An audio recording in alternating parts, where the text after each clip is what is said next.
Now question number 5 देखो कैसे हम इसको यूज करते हैं, और बहुत सिंपल है ये क्वेश्चंस।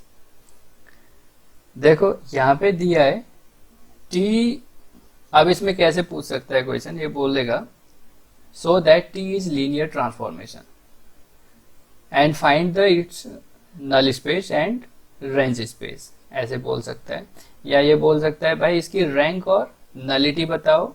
तो जब भी रैंक नलिटी आप निकालोगे पहले बेसिस में एलिमेंट निकालने हैं उसके, है ना। रैंक निकालना है तो रेंज स्पेस आपको पता होना चाहिए, नलिटी निकालनी है तो उसका कर्नल ऑफ होमोमॉर्फिज्म या कर्नल ऑफ ट्रांसफॉर्मेशन पता होना चाहिए।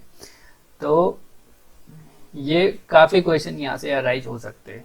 तो फिलहाल हमारे पास ये एक ट्रांसफॉर्मेशन गिवन है, देखो जरा P2 टू P3 है ना, P2R टू P3, यानी P2 में कैसे एलिमेंट है, पॉलिनोमियल, है ना, having the coefficient are taken from the field R, real number, and its degree is the less than equal to 2।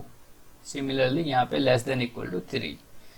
ये आपके पास एक ट्रांसफॉर्मेशन दे दिया, चलो फंक्शन दे दिया क्योंकि इसको आपको शो करना है, ट्रांसफॉर्मेशन भी है, फंक्शन दे दिया फ्रॉम P2 टू P3।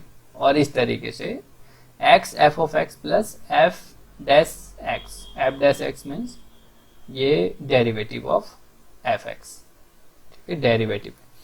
तो फर्स्ट आपको दिखाना है t is well defined. t is well defined के लिए f of x is equal to g of x, element equal होंगे, और ये x f of x plus f dash x is equal to इस तरीके से। तो यहाँ पे हमें एलिमेंट इक्वल है तो इमेजेस इक्वल होंगे, so it will be well defined. Second, t is linear, ठीक है, t लीनियर शो करना है। तो लीनियर के लिए आपको t of f of x plus g of x आप लिख लोगे, देन इसको दिखा दोगे t of fx plus t of gx, and दूसरा t ऑफ c fx। अब c एलिमेंट ये r का होगा, फील्ड हमारा r है, तो यहाँ से आपका डेरिवेटिव की प्रॉपर्टी यहाँ पे यूज हो जाएगी, यहाँ पे जस्ट x से मल्टीप्लाई हो रहा है उस तरीके से हो जाएगा, तो वो भी आपका लीनियर बन जाएगा, ठीक है, लीनियर भी है और ये वेल डिफाइन भी हो गया। तो लीनियर मैंने शो कर रखा है, वेल डिफाइन आप कर लेना, ठीक है।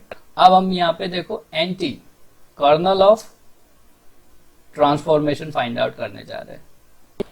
देखो जरा, तो t of f of x क्या है हमारा, x f of x plus f dash x। ये एंटी अगर फाइंड आउट करना है तो एंटी की डेफिनेशन होनी चाहिए आपको, collection of those element of P2R, क्योंकि जो t है हमारा P2 टू P3 पे, ठीक है, P2 से P3 में f जो फील्ड है हमारा वो r है, फील्ड r गिवन है।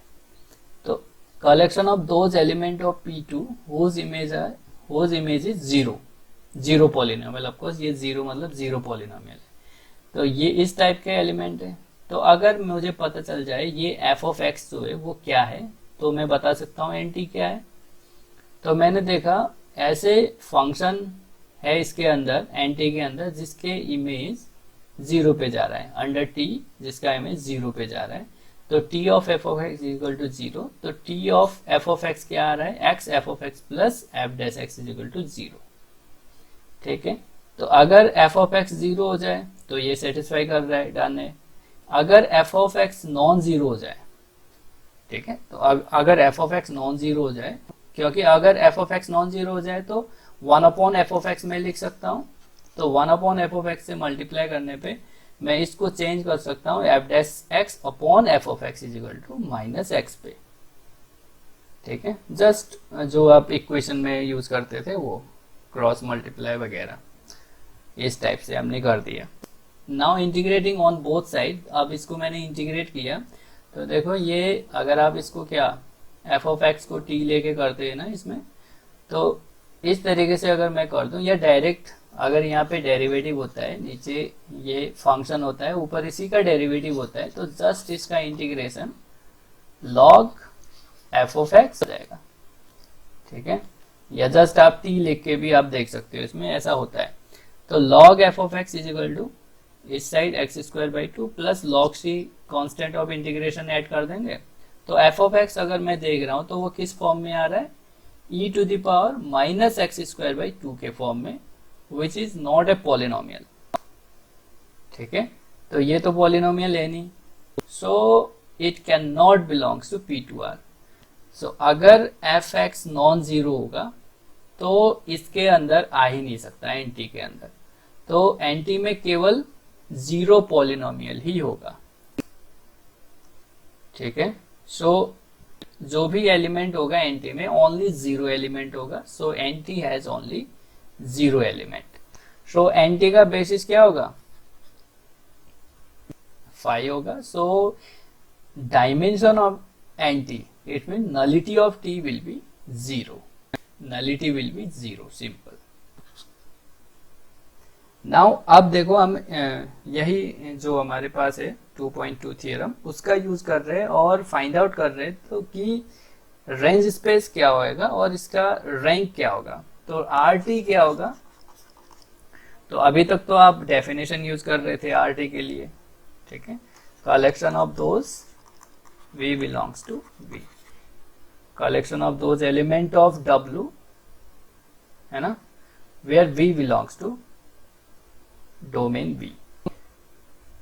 तो एक्चुअली ये किसका एलिमेंट है, W का। तो अब हमारे पास देखो डेफिनेशन थियोरम है, उसका यूज करेंगे हम। देखो कितना आसान हो जाता है। आर टी कि आर टी डेफिनेशन ऑफकोर्स मैंने यूज किया। Now R T is equal to this one. Okay, ये डेफिनेशन के थ्रू भी जा सकते हो आप, बट जब हमारे पास थियरम अवेलेबल है, अब मैं थियरम के थ्रू ही करवाऊंगा। यहाँ पे देखो, but we know that R T is equal to span of T B. अब हमें बी भी पता है। देखो टी क्या है मेरा, टी ये है, इसका बेसिस क्या होगा, P2 का बेसिस होगा 1x एक्स स्क्वायर, है ना, 1x एक्स स्क्वायर। तो टी भी हमें पता है, टी कैसा डिफाइंड है वो भी हमें पता है। ये देखो, तो टी ऑफ 1 करने पे क्या आएगा ये भी मुझे पता है, टी ऑफ x करने पे क्या आएगा ये भी मुझे पता है, टी ऑफ एक्स स्क्वायर करने पे क्या आएगा ये भी हमें पता है। तो we know the R T is equal to span of T of 1, T of X square, because this is b1 b2 b3। ठीक है, तीन ही एलिमेंट है। So this R T is span of this one. तो देखो इसकी degree 1 है, इसकी डिग्री 2 है, इसकी डिग्री 3 है। तो ये तीनों डिस्टिंक्ट है और ये तीनों एलाई हो जाएंगे पोलिनोमियल में। बस आप डिग्री देख लो, डिग्री अगर डिस्टिंक्ट है तो वो ऑलवेज एलाई होंगी। तो ये डिग्री डिस्टिंक्ट है तो ये एलाई हो गई, या आप एलाई चेक भी कर सकते हो, ऐसा कुछ नहीं है। ठीक है, कोफिशिएंट ए बी सी लेके इज इक्वल टू 0 करके ए बी सी की वैल्यू 0 आ जाएगी। ये मेरा क्या हो गया, ये एल आई सेट हो गया। और देखो ध्यान से देखो, और स्पैन ऑफ दिस सेट क्या है, आर टी को जनरेट भी कर रहा है और एल आई भी है। तो ये जो बी आर टी यानी बेसिस ऑफ आर टी जो होगा वो मेरा इसी सेट से बन जाएगा। क्लियर है, यही सेट भी हमारा बेसिस ऑफ रेंज स्पेस हो जाएगा आर टी। क्लियर, तो आर टी की बेसिस आपको मिल गया, तो रैंक आप बता दो। इसमें क्या होगा रैंक, सिंपल, रैंक इज जितने नंबर ऑफ एलिमेंट होंगे इसमें 3, तो रैंक इज 3। कितना आसान है ना। तो एक्सरसाइज, अब एक्सरसाइज के क्वेश्चन जो 2 to 6 है सेम है क्वेश्चन नंबर 5 की तरह। सो आपको खुद करना है, जितना प्रैक्टिस करोगे उतना ही अच्छा होगा आपके लिए।